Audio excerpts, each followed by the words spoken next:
ನಮಸ್ಕಾರ. ಡಬ್ಬಿಂಗ್ ಬೇಕು ಅಥವಾ ಬೇಡ ಈ ವಿಶೇಷ ಕಾರ್ಯಕ್ರಮಕ್ಕೆ ನಿಮಗೆಲ್ಲ ಸ್ವಾಗತ. ನಾನು ಗೌರಿ ಶಕ್ಕೆ. ಇದು ತುಂಬ ದಿನಗಳಿಂದ ಈ ಚರ್ಚೆ ನಡೀತಾನೆ ಇದೆ.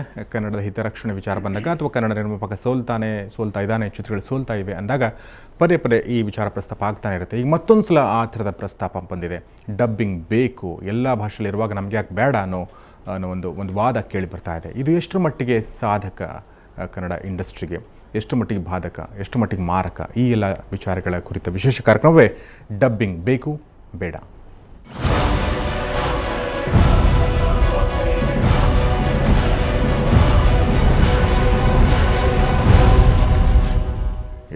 ಡಬ್ಬಿಂಗ್ ಬಗ್ಗೆ ಒಂದು ವಿಸ್ತೃತವಾದ ಒಂದು ಚಿಕ್ಕದಾದ ವರದಿ ನಾನು ನೋಡೋಣ. ಅದಕ್ಕಿಂತ ಮುಂಚೆ ನಮ್ಮ ಜೊತೆಗೆ ಈ ಕ್ಷಣದಲ್ಲಿರುವಂಥ ಅತಿಥಿಗಳನ್ನ ಪರಿಚಯ ಮಾಡ್ಕೊಳ್ಳೋಣ. ಮೊದಲನೇದಾಗಿ ಖ್ಯಾತ ನಿರ್ಮಾಪಕರು ಮತ್ತು ನಿರ್ದೇಶಕರಾಗಿರುವ SV ರಾಜೇಂದ್ರ ಸಿಂಗ್ ಬಾಬು ನಮ್ಮೊಂದಿಗಿದ್ದಾರೆ. ನಿಮಗೆ ಸ್ವಾಗತ ಈ ಕಾರ್ಯಕ್ರಮಕ್ಕೆ. ನಮಸ್ಕಾರ. ಇನ್ನು ಖ್ಯಾತ ನಿರ್ಮಾಪಕರಾಗಿರುವ ಮುನಿರತ್ನ ನಮ್ಮೊಂದಿಗಿದ್ದಾರೆ. ನಿಮಗೂ ಕೂಡ ಸ್ವಾಗತ ಸರ್ ಈ ಕಾರ್ಯಕ್ರಮಕ್ಕೆ. ನಮಸ್ಕಾರ.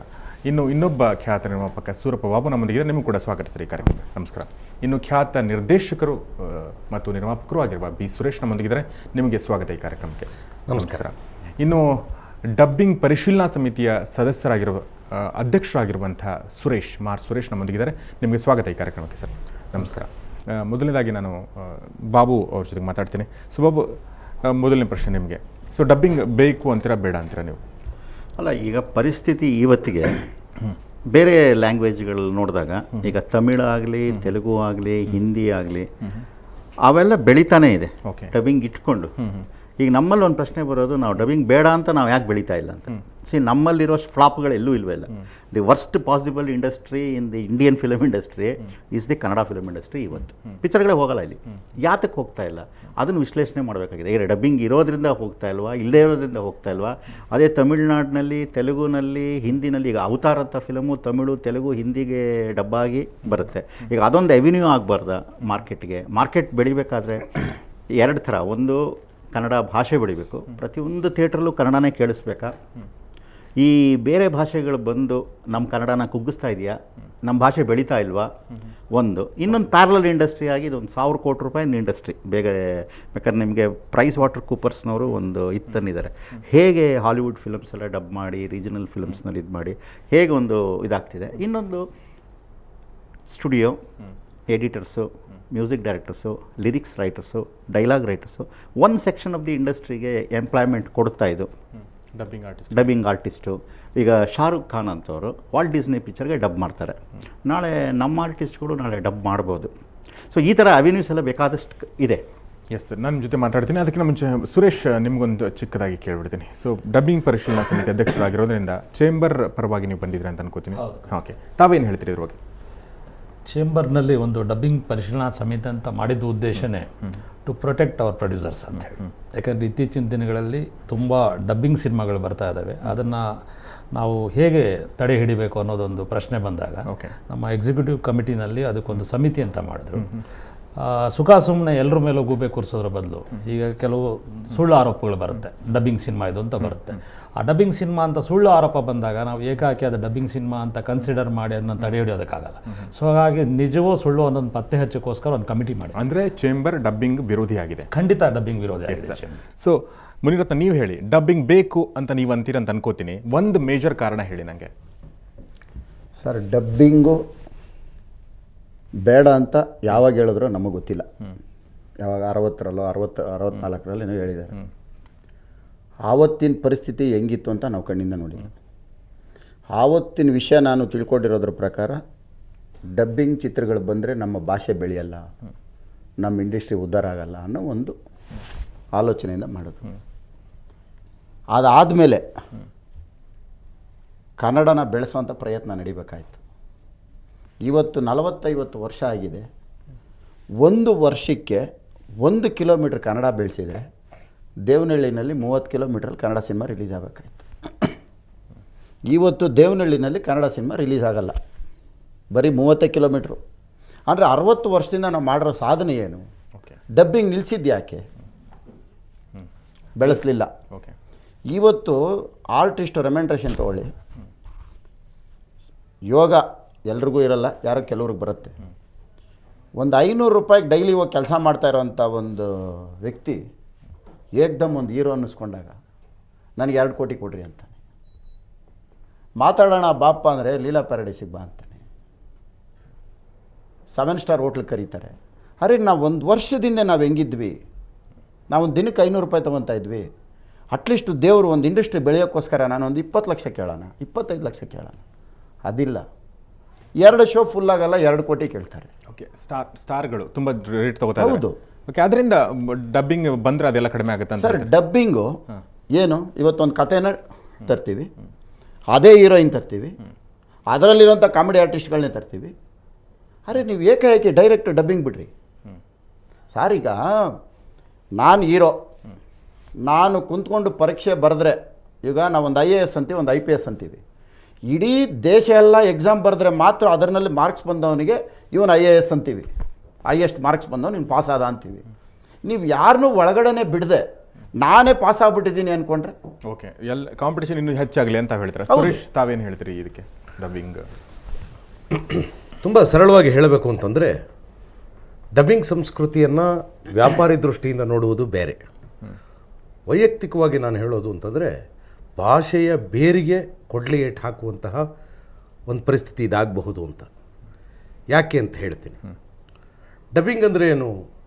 ಯಾವುದೋ ಸಿನಿಮಾ ಯಾವುದೋ ಭಾಷೆಯಲ್ಲಾಗಿದೆ, ಯಾವುದೋ ಸಂಸ್ಕೃತಿಯಲ್ಲಾಗಿದೆ, ಅದಕ್ಕೆ ತುಟಿ ಚಲನೆಗೆ ತಕ್ಕ ಹಾಗೆ, ಪವರ್ಗದ ಅಕ್ಷರಗಳಿಗೆ ತಕ್ಕ ಹಾಗೆ ಮತ್ತೆ ವಾಕ್ಯ ರಚನೆಯನ್ನು ಮಾಡಬೇಕು, ತುಟಿ ಚಲನೆಗೆ ತಕ್ಕ ಹಾಗೆ. ಆಗ ಕನ್ನಡದ ಜಾಯಮಾನದ ವಾಕ್ಯ ರಚನೆ ಅನ್ನೋದು ಇರೋದಿಲ್ಲ, ಬೇರೆ ಜಾಯಮಾನದ ವಾಕ್ಯ ರಚನೆ ಆಗ್ತದೆ. ಹೀಗಾಗಿ ಭಾಷೆಗೆ ಮೊದಲು ಹೊಡೆತ ಬೀಳುತ್ತೆ. ಹೇಗೆ ಹೊಡೆತ ಬೀಳುತ್ತೆ ಅಂತಂದರೆ, ಭಾಷೆ ಯಾವಾಗಲೂ ಕಿವಿಯಿಂದಲೇ ಕಲಿಯುವಂಥದ್ದು. ನನಗೋ ನಿಮಗೋ ಸಮಸ್ಯೆ ಇಲ್ಲದೆ ಇರಬಹುದು, ನನ್ನ ಮುಂದಿನ ತಲೆಮಾರಿದೆಯಲ್ಲ, ದೃಶ್ಯ ಮಾಧ್ಯಮವನ್ನು ಅಥವಾ ಇನ್ಯಾವುದೋ ಮಾಧ್ಯಮವನ್ನು ನೋಡಿಯೇ ಭಾಷೆ ಕಲಿಯುವ ವರ್ಗ ಇದೆಯಲ್ಲ, ತಲೆಮಾರಿದೆಯಲ್ಲ, ಆ ತಲೆಮಾರಿನ ಜನ ಈಗ ಚರ್ಚಿತವಾದ ಅವತಾರನೋ ಅಥವಾ ಸ್ಪೈಡರ್ ಮ್ಯಾನ್ನೋ ಅದು ಕನ್ನಡ ಸಿನಿಮಾ ಅಂತ ನೋಡಿ ಅಲ್ಲಿನ ತುಟಿ ಚಲನೆಗೆ ತಕ್ಕ ಹಾಗೆ ಬರೆದ ಭಾಷೆಯನ್ನು ಕಲಿತು ಇಡಿಯಾಗಿ ಕನ್ನಡವನ್ನು ಒಂದೇ ಸಲ ನಾಶ ಮಾಡುವ ಪ್ರಯತ್ನ ಡಬ್ಬಿಂಗ್ ಅಂತ. ಎರಡನೆಯ ವಿಷಯ, ಇದು ಭಾಷೆಗೆ ಸಂಬಂಧಪಟ್ಟ ಹಾಗೆ. ಎರಡನೇದು ಸಂಸ್ಕೃತಿ. ಕಲ್ಚರ್ ಶಾಕ್ ಅಂತ ನೀವು ಚಿನುವಾ ಅಚುಬೆಯ ಥಿಂಗ್ಸ್ ಫಾಲ್ ಅಪಾರ್ಟ್ ಥರದ ಕಾದಂಬರಿಯನ್ನು ಓದಿರಬಹುದು. ಅದರಲ್ಲಿ ಆತ ಏನು ಹೇಳ್ತಾನೆ ಅಂದರೆ, ಮತ್ತೊಂದು ಭಾಷೆಯ ದಾಳಿ ಆದ ಕೂಡಲೇ ಅದನ್ನು ನೋಡ್ತಾ ಇದ್ದ ಜನಕ್ಕೆ ಕಲ್ಚರ್ ಶಾಕ್ ಆಗುತ್ತೆ ಅಂತ, ಸಾಂಸ್ಕೃತಿಕವಾದ ಒಂದು ಆಘಾತ ಆಗ್ತದೆ ಅಂತ. ಈಗ ನಾನು ಕನ್ನಡ ಸಿನಿಮಾ ಅಂದ್ಕೊಂಡು ಥಿಯೇಟ್ರ್ನ ಒಳಗಡೆಗೆ ಹೋಗ್ತೀನಿ, ಅಲ್ಲಿರೋದು ಯಾವುದೋ ಜೇಮ್ಸ್ ಬಾಂಡು, ಯಾವುದೋ ಸ್ಪೈಡರ್ ಮ್ಯಾನು, ಯಾವುದೋ ಅವತಾರ. ಅವು ಯಾವುವೂ ಶ್ರೇಷ್ಠವಾದ ಸಿನಿಮಾ ಅಲ್ಲ, ನನ್ನ ಬುದ್ಧಿಮತ್ತೆಗೆ ಏನನ್ನೂ ಕೊಡುವ ಸಿನಿಮಾ ಅಲ್ಲ. ಅಥವಾ ಮೊನ್ನೆ ಬಂದ ದಬಾಂಗ್ ಇರಬಹುದು, ನನ್ನ ಬುದ್ಧಿಮತ್ತೆಗೆ ಏನಾದ್ರು ಕೊಡುತ್ತೆ ಅದು? 4 ಪೈಸಾ ಬುದ್ಧಿಮತ್ತೆಗೆ ಕೆಲಸ ಇಲ್ಲ. ಬೌದ್ಧಿಕವಾದ ಬೆಳವಣಿಗೆಗೆ ಸಹಾಯಕವಾಗದ ಇಂತಹ ಸಿನಿಮಾಗಳೇ ಡಬ್ಬಿಂಗ್ ಆಗುವುದು. ಯಾಕೆಂದರೆ ಅವು ಹೆಚ್ಚು ದುಡ್ಡು ಮಾಡಿರ್ತವೆ ಪಕ್ಕದ ರಾಜ್ಯದಲ್ಲಿ. ಹಾಗಾಗಿ ಅದನ್ನು ನೋಡಿದ, ಕನ್ನಡದ ಸಿನಿಮಾ ಅಂತ ನೋಡಿದ ಯಾವುದೇ ತಲೆಮಾರಿನ ಯಾವುದೇ ವ್ಯಕ್ತಿಗೆ ಕಲ್ಚರ್ ಶಾಕ್ ಆಗ್ತದೆ. ನನ್ನ ಕಲ್ಚರ್ಗೂ ಇದಕ್ಕೂ ಇರುವ ವ್ಯತ್ಯಾಸ ದೊಡ್ಡ ಆಘಾತವಾಗ್ತದೆ. ಅದ್ರ ಮೂಲಕ ಇನ್ನೊಂದು 100 ವರ್ಷ ಆದಮೇಲೆ ಕನ್ನಡ ಅನ್ನೋದು ನಾಪತ್ತೆ ಆಗಿಬಿಡುತ್ತೆ. ಎಸ್, ಭಾಷೆ ಮತ್ತು ಸಂಸ್ಕೃತಿ ಎರಡಕ್ಕೂ ಮಾರಕ ಅಂತ ತಾವು ಹೇಳ್ತಾ ಇದ್ರ. ಸೊ ಬಾಬು, ತಾವೇನು ಹೇಳ್ತೀರ ಬಾಬು ಅವರೇ?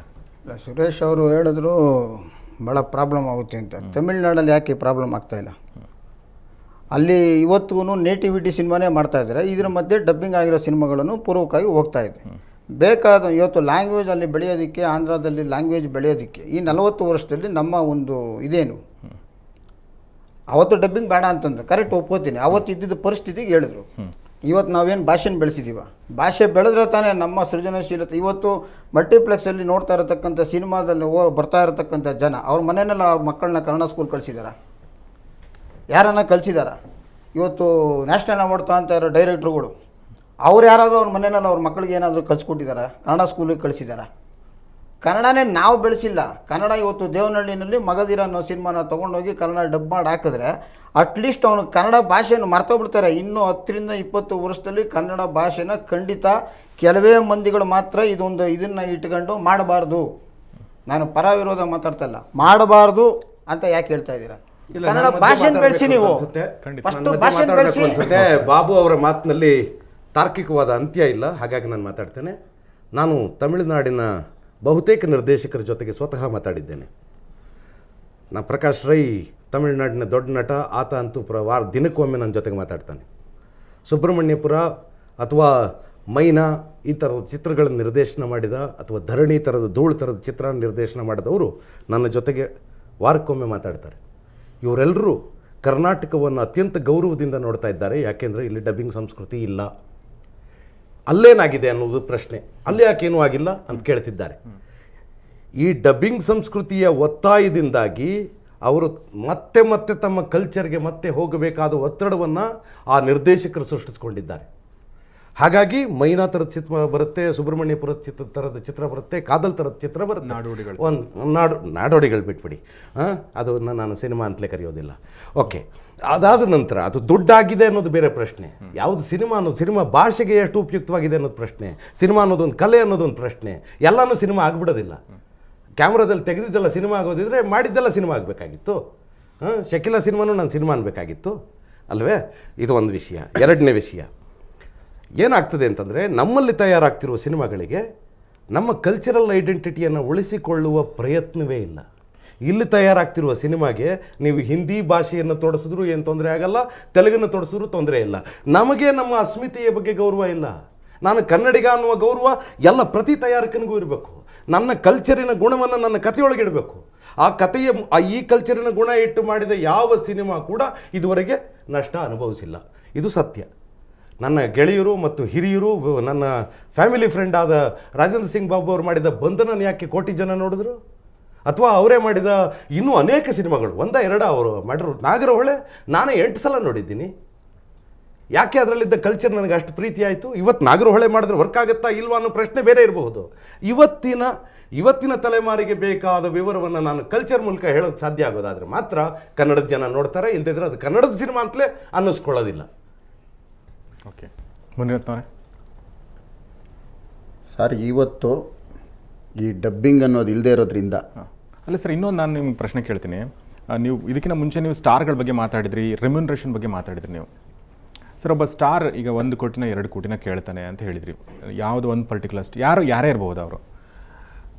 ಸರ್, ನೀವು ಅವ್ರು ಕೇಳ್ತಾರೆ ಅಂತಂದರೆ ನೀವು ಬಹುಶಃ ನೀವು ಕೊಡಬಹುದು, ಸ್ವಲ್ಪ ಒಂದು 10 ಲಕ್ಷ 20 ಲಕ್ಷ ಕೊಡ್ಬೋದು, ಕಡಿಮೆ ಕೊಡ್ಬೋದು, ದಟ್ಸ್ ಅನದರ್ ಥಿಂಗ್. ಬಟ್ ನೀವು ಅವ್ರ ಹತ್ರ ಹೋಗ್ತೀರ ಅಂದರೆ ಅವ್ರ ಹತ್ರ ಮಾರ್ಕೆಟ್ ಇದೆ ಅಂತಲೇ ಹೋಗ್ತಿರಲ್ವ ನೀವು? ಸರ್, ಈಗ ಒಂದು ಸಣ್ಣ ಉದಾಹರಣೆ ಹೇಳ್ತೀನಿ.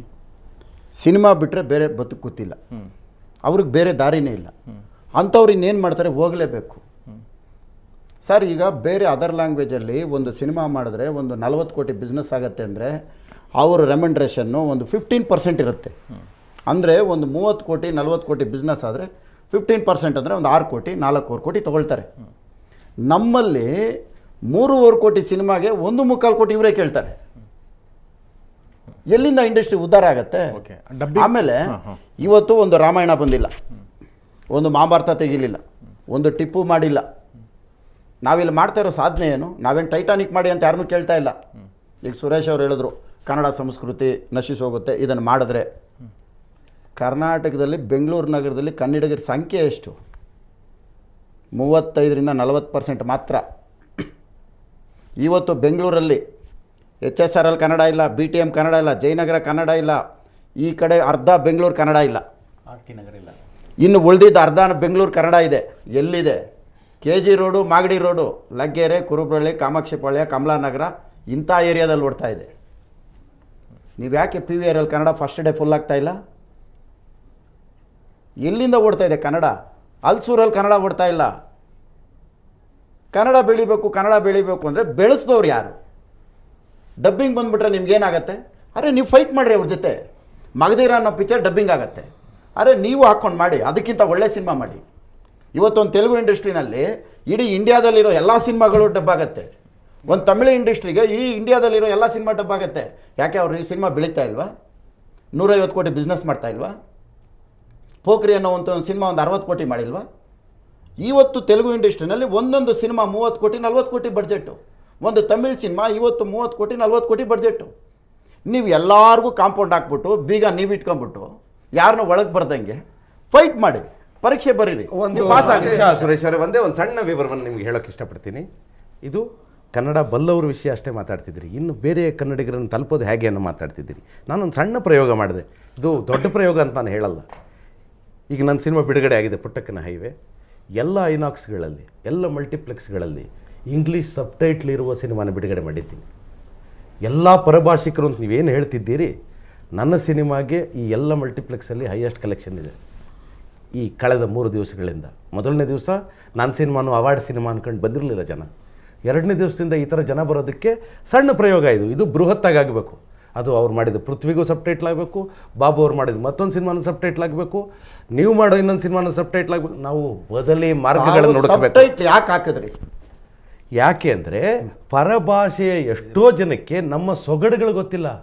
ಅದನ್ನೇ ನಾನು ಹೇಳ್ತಾ ಇರೋದು. ಸೊಗಡುಗಳು- ಪರಭಾಷೆನೇ ತಂದ್ರೆ ಪರಭಾಷೆಯಲ್ಲಿ ಏನು ಇಂಗ್ಲಿಷ್ ಸಬ್ಟೈಟ್ಲ್ ಹಾಕಿ ಕನ್ನಡ ಸಿನಿಮಾ ಓಡಿಸುವಂತ ಪರಿಸ್ಥಿತಿ ನಮ್ಗೆ ಯಾಕೆ? ಏನ್ ನೀವು ಅರ್ಥ ಮಾಡ್ಕೋಬೇಕು. ನೋಡಿ ಮುನಿರತ್ನ ಅವರೇ, ನೀವು ಮೊದಲನೇದು ಮಂಡ್ಯ ಕನ್ನಡ ಎಷ್ಟು ಜನಕ್ಕೆ ಅರ್ಥ ಆಗುತ್ತೆ, ಕೊಳ್ಳೆಗಾಲ ಕನ್ನಡ ಎಷ್ಟು ಜನಕ್ಕೆ ಅರ್ಥ ಆಗುತ್ತೆ. ನಾನೇ ನಿಮ್ಮ ಜೊತೆಗೆ ಕೊಳ್ಳೆಗಾಲದ ಕನ್ನಡ 2 ನಿಮಿಷ ಮಾತಾಡಿದ್ರೆ ನೀವು ಅನುವಾದ ಮಾಡಿ ಕನ್ನಡಕ್ಕೆ ಅಂತೀರಿ. ನಾನೇ ಸ್ವಚ್ಛವಾದ ಕನ್ನಡ ಮಾತಾಡಿದ್ರೆ ನೀವು ಅನುವಾದ ಮಾಡಿ ಅಂತೀರಿ ಕನ್ನಡಕ್ಕೆ. ಆ ಪರಿಸ್ಥಿತಿ ಇದೆ. ಹಾಗಾಗಿಯೇ ನನ್ನ ಸಿನಿಮಾದಲ್ಲಿ 6 ಸೊಗಡುಗಳಿದ್ದಾವೆ. ಚಿತ್ರದುರ್ಗದ ಕನ್ನಡ ಇದೆ, ಹಾಸನದ ಕನ್ನಡ ಇದೆ, ಕೊಳ್ಳೆಗಾಲದ ಕನ್ನಡ ಇದೆ, ಆಮೇಲೆ ಆರಾಧ್ಯರು ಅನ್ನೋರು ಮಾತಾಡುವ ಕನ್ನಡವೇ ಇದೆ. ಸುರೇಶ್ ಅವರು ಮಾತಾಡ್ತಾ ಇರೋದು 100% ಪಾಪ ಅವ್ರೇನು ಅಂತಂದರೆ ನಮ್ಮ ಥರ ಕಮರ್ಷಿಯಲ್ ಸಿನಿಮಾ ಮಾಡಿ ಒಂದು 5 ಕೋಟಿ 8 ಕೋಟಿ ಸುರಿದು ಸಿನಿಮಾ ಮಾಡಿದರೆ ಇದೆಲ್ಲ ಮಾತಾಡ್ತಿರ್ಲಿಲ್ಲ. ಅವ್ರು ಅಲ್ಲ, ಈ ಥರದ್ದು ಧೋರಣೆ ಮಾತುಗಳು ನಾನು ಒಪ್ಪೋದೇ ಇಲ್ಲ. ಧೋರಣೆ ಮಾತುಗಳು ದುಡ್ಡು ಅಲ್ಲಲ್ಲ, ನೋಡಿ, ನೋಡಿ ಒಂದು ಸರ್, ಇದು ಸಿನಿಮಾಗೆ ದುಡ್ಡು ಹಾಕೋದು ಕಥೆ ಕತೆ ಗೌರೀಶ್, ನಾವು ಸರ್, ಒಳ್ಳೆ ಕತೆ ಗೌರೀಶ್. ಸಿನಿಮಾ ಮಾಡಿದೀವಿ, ಬಾಬು ಅವರು ಒಳ್ಳೆ ಕತೆ ಸಿನಿಮಾ ಮಾಡಿದಾರೆ, ಎಲ್ಲರೂ ಮಾಡಿರೋದು. ಅಲ್ಲ, ಕ್ವಾಲಿಟಿ ಡಿಪೆಂಡ್ ಆಗೋದು ದುಡ್ಡಿನ ಮೇಲೆ, ದುಡ್ಡಿನ ಮೇಲೆ. ಗೌರೀಶ್, ಡಿಪೆಂಡ್ ಸುರೇಶ್ ಅವ್ರು ಹೇಳಿದ್ದು ಒಂದು ಪಾಯಿಂಟು, ಒಂಥರ ಕೆಚ್ ಬರುತ್ತೆ ಡಬ್ಬಿಂಗ್ ಇದ್ರೆ ತಮಿಳ್ನಲ್ಲೆಲ್ಲ ಅಂತ. ನಮ್ಮಲ್ಲೂ ಈ ಥರ ಬರ್ಬೋದಲ್ಲ? ಎಸ್ ಸರ್, ನಾವು ಈ ಚರ್ಚೆನ ಮುಂದುವರಿಸೋಣ. ಡಬ್ಬಿಂಗ್ ವಿರೋಧ ಪರ ವಾದ ನಡೀತಾ ಇದೆ.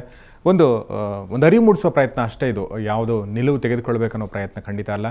ಈ ಬಗ್ಗೆ ಏನು ಹೇಳ್ತಾರೆ ಇವರು, ಈ ಸೈಡ್ ಅಥವಾ ಈ ಸೈಡ್ ಅನ್ನೋ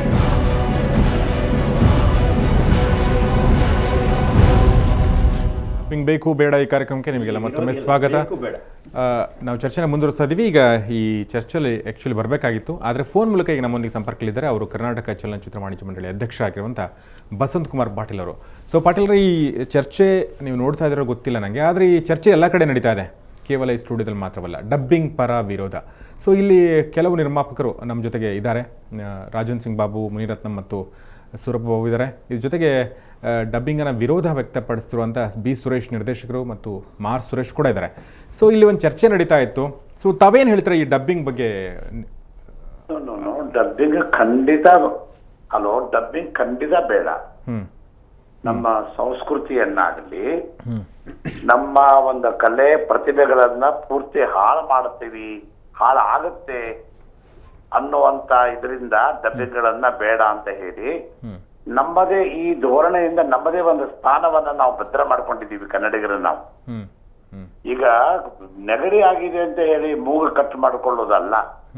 ನೆಗಡಿ ಆಗಿದ್ರೆ ಇರಬಹುದು, ಪ್ರಾಬ್ಲಮ್ಸ್ಗಳು ಸಮಸ್ಯೆಗಳು ಇರಬಹುದು, ಅದಕ್ಕೆ ಡಬ್ಬಿಂಗ್ ಪರ್ಯಾಯ ಅಲ್ಲ.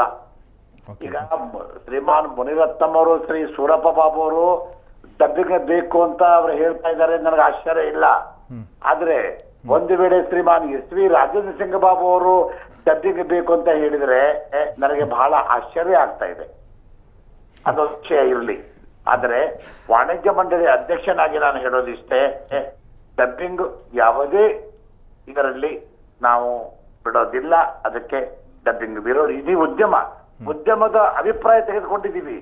4 ಜನರ ಅಭಿಪ್ರಾಯ ಆಗಲ್ಲ. ಈಗ ಉದ್ಯಮ ಡಬ್ಬಿಂಗ್ ಬೇಡ ಅಂತ ಅನ್ನೋದಕ್ಕೆ ನಮಗೆ ನಮ್ಮದೇ ಆದ ಒಂದು ಧೋರಣೆ, ವಾಣಿಜ್ಯ ಮಂಡಳಿ ನಮ್ಮದೇ ಆದ ಧೋರಣೆ ಇಲ್ಲ. ನಮ್ಮ ಧೋರಣೆ ಏನು ಅಂದ್ರೆ ಇಡೀ ಉದ್ಯಮ ಏನ್ ಕೇಳುತ್ತೆ ಅನ್ನೋದೇ ನಮ್ಮ ಧೋರಣೆ.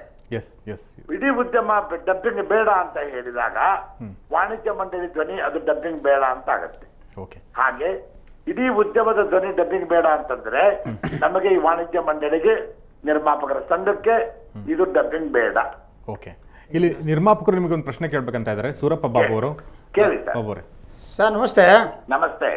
ಈಗ ನಿರ್ಮಾಪಕರ ಸಂಘದಲ್ಲಿ ಸಭೆ ಸೇರಿಸ್ಬಿಟ್ಟು ನಾನು ಬರೋ ಎಲ್ಲ ನಿರ್ಮಾಪಕರು ಡಬ್ಬಿಂಗ್ ಮಾಡೋಣ ಅಂತ ಬರ್ಸ್ಕೊಟ್ರೆ ತಾವು ಇದಕ್ಕೆ ಒಪ್ಕೋತೀರಾ? ಕಾರಣಗಳನ್ನು ಕೊಡ್ಬೇಕಲ್ಲ. ನಾನ್ ನಿಮ್ಮನ್ನ ಕೇಳ್ತಾ ಇರೋದು, ನಿರ್ಮಾಪಕರೆಲ್ಲ ಒಪ್ಕೊಂಡ್ರೆ ನೀವು ಒಪ್ಕೋತೀರಾ? ಖಂಡಿತ.